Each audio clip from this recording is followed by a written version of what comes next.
Salve você! O que aconteceu? Eu estava assistindo o vídeo que eu fiz sobre construir a Terra, conquistar a vida, e eu percebi que eu esqueci de falar algumas coisas. Então, estou fazendo um novo vídeo para complementar as informações que eu tinha dado. Né? Antes de publicar, eu fui assistir para ver se tinha alguma coisa ali que precisava editar, né? Tem vezes que a gente começa perde a palavra, né? E nem sempre a gente faz uma emenda legal. Então eu fui assistir, né? E aí eu percebi que teve coisas que eu era para ter falado e eu emendei no outro assunto e acabei me perdendo. Por exemplo, a questão dos nomes, né? Que eu comentei, a questão do nome de Duarte e Fernão serem nomes antigos e que não foi fácil achar nome para todo mundo, né? Porque o que acontece? Os nomes todos são do século XVI. Então, alguns nomes são incorporações de outras línguas que vieram depois. Então, tem que ter essa pesquisa para chegar no nome que era realmente que existia naquela época.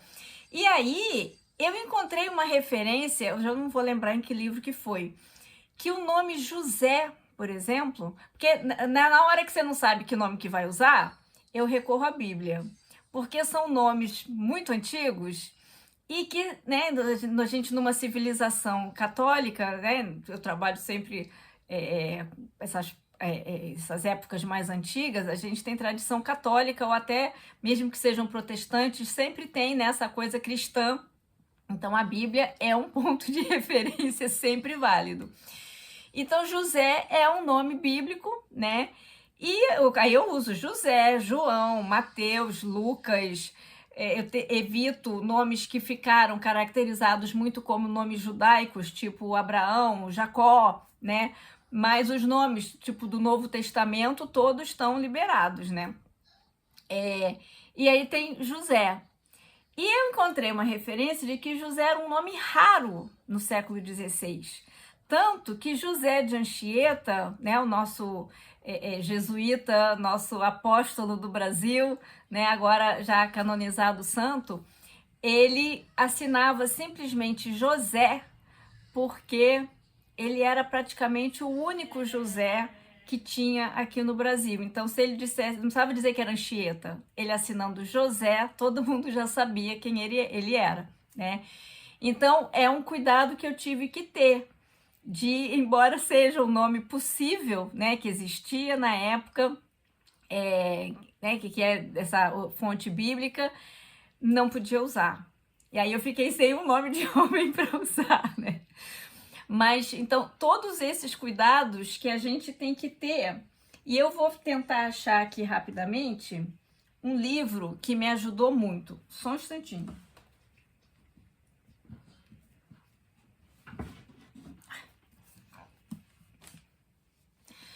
Mostrar para vocês esse livro aqui que me ajudou muito nessa questão dos nomes, porque são nomes, são as pessoas, né? Uma mini biografia, né? Não dá para ser muito extensiva, um livro desse tamanho não é extensivo de biografias, mas que tem biografias resumidas das pessoas que viveram aqui no Brasil nesses primeiros séculos. Então a gente tem desde Estácio de Sá e até alguns dos franceses, né, governantes mais importantes. Quem é que estava aqui? Então daqui a gente dá para tirar nomes também, né? A gente sabe que nomes e sobrenomes eram usados, que nomes havia realmente aqui no Rio de Janeiro. Então, por exemplo, tem uma família Fernandes que tem muitas pessoas com sobrenome Fernandes. Então eu aproveitei e botei personagens meus também com sobrenome Fernandes, porque era um nome bastante comum, né? Então, essas pesquisas todas vão ajudando a gente até nesse detalhe de utilizar nomes que havia na época. E aí é o tal negócio. Essas biografias, muitas vezes, destacam muito os homens, né? Porque nessa época os homens tinham a função pública e as mulheres uma função mais doméstica. Mas tem mulheres também registradas, porque as mulheres naturalmente sempre foram importantes, né? porque às vezes é uma viúva, é uma doadora, as mulheres doavam muitas terras para a construção de igrejas, para a construção de hospital, né? Então, a devoção, a mulher é mais dessa devoção, a devoção da mulher é mais pública às vezes do que a do homem, né? Então, a gente tem registros de casais que fazem doações de terras para igrejas, né, para a fundação das ermidas, das capelas. E a gente tem as mulheres, né, os homens também são importantes porque tem essa mulher que fica em casa dando suporte. Então, às vezes, o homem está fazendo determinada função pública e é citada também na biografia dele que ele era casado com a mulher, porque a mulher é que trouxe o dote, né, que permitiu que ele tivesse uma relevância política, uma relevância administrativa, né?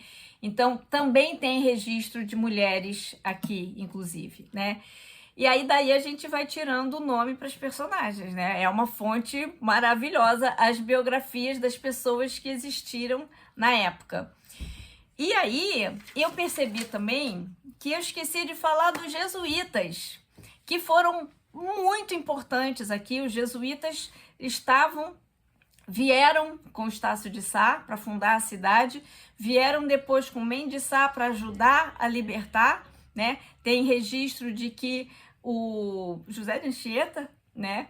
Ele foi à frente na batalha lá contra os índios, ele foi à frente com um crucifixo. Então, ele não estava armado, né? Ele não tinha uma espada ali, ele estava ali com a fé dele, né? A arma dele era a fé para enfrentar os índios e os franceses. Ainda por cima os franceses eram calvinistas, né? Eram protestantes, então ainda tinha essa questão aí, não era só uma diferença de tribos indígenas, de nacionalidades europeias se enfrentando, ainda tinha essa questão da fé católica contra a fé protestante, que também era a batalha ali. Então, os jesuítas tiveram um papel muito importante aqui com a criação do Colégio do Rio de Janeiro, né, para educar os jovens que havia aqui, né, porque aquilo que eu comentei no outro vídeo, muitos portugueses vinham com família para colonizar a terra, né, e nasciam aqui, né, porque se vinham homens e mulheres, em seguida vêm as crianças, né, e para esse trabalho de catequizar os índios, porque os índios catequizados, quando eles se tornam cristãos, eles acabam não tendo mais conflito com os portugueses, porque entra numa de que são todos cristãos, né? Então, os jesuítas ainda tiveram esse papel de certa forma, pacificar a população, né, local aqui pela cristianização dos índios. Então, tá um negócio, eu esqueci de falar deles no outro vídeo. E então, os jesuítas ajudaram muito nesse papel de construção, né, da cidade e da terra. E aí, uma coisa que eu meio que evito, mas também é meio irresistível não fazer, é usar pessoas reais nas minhas histórias, né? Lá no canal Apologia das Letras eu fiz um vídeo sobre verossimilhança, que uma das coisas que eu digo é que eu gosto de usar as pessoas reais para embasar as minhas histórias, né? Os fatos reais, as pessoas reais para embasar a minha história. Então, em Construir a Terra, Conquistar a Vida, eu usei os jesuítas, os governadores, eles têm partes, eles interagem com os meus personagens, e isso é quase uma prova de que meus personagens existiram, porque eles estão conversando com o José de Anchieta, com o Manuel da Nóbrega, com Mendes de Sá, com Estácio de Sá, né? Na medida em que, né, eles se conhecem, interagem, então todo mundo existiu nessa época. Então, tipo, Fernão estudou com Manuel da Nóbrega. José de Anchieta aconselhou Duarte.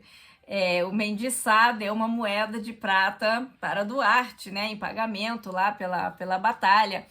Então, tudo isso daí, né, esse envolvimento das pessoas dentro da história, eu evito fazer isso porque às vezes a gente não tem conhecimento suficiente da pessoa para usar dentro da história. Então, é uma coisa assim que sempre a gente tem que fazer com cuidado e com respeito, né? Tenho que tentar entender quem é essa pessoa e que tipo de coisa ela faria, falaria, como agiria, para não manchar a imagem da pessoa, né? É uma pessoa que existiu. Então, eu suponho, eu procuro fazer isso de uma forma respeitosa, né? Tentando realmente entender essa pessoa e ver como que ela agiria aqui. Então, era isso que eu tinha esquecido de falar no outro vídeo e que agora eu complemento, né? A questão dos nomes, a questão dos jesuítas e essa interação também que envolve também os governadores. Assim, Fernão era amigo do Salvador de Sá, que foi governador depois. Tem todos esses vínculos deles com as pessoas reais que eu peguei daqui, né? Quem são as pessoas reais? Então, por exemplo, tem um alfaiate lá na praia de Botafogo. Então, Fernão, quando ele melhora de vida, ele vai fazer roupas com o alfaiate, que existe de verdade, né? Então, isso tudo vai me ajudando a trançar mesmo, né? A história fictícia com a história real, né? E me dá essa impressão, essa sensação de que a minha história inventada aconteceu de verdade em algum momento, né? Em algum lugar aí. Não sei onde está o túmulo de Duarte hoje, mas fica essa sensação de realidade na história fictícia, né? É isso, era o complemento que eu queria fazer. Então, se você gostou de ter esse complemento, né, me dá o joinha aí para elevar aí o canal e a gente se vê no próximo vídeo.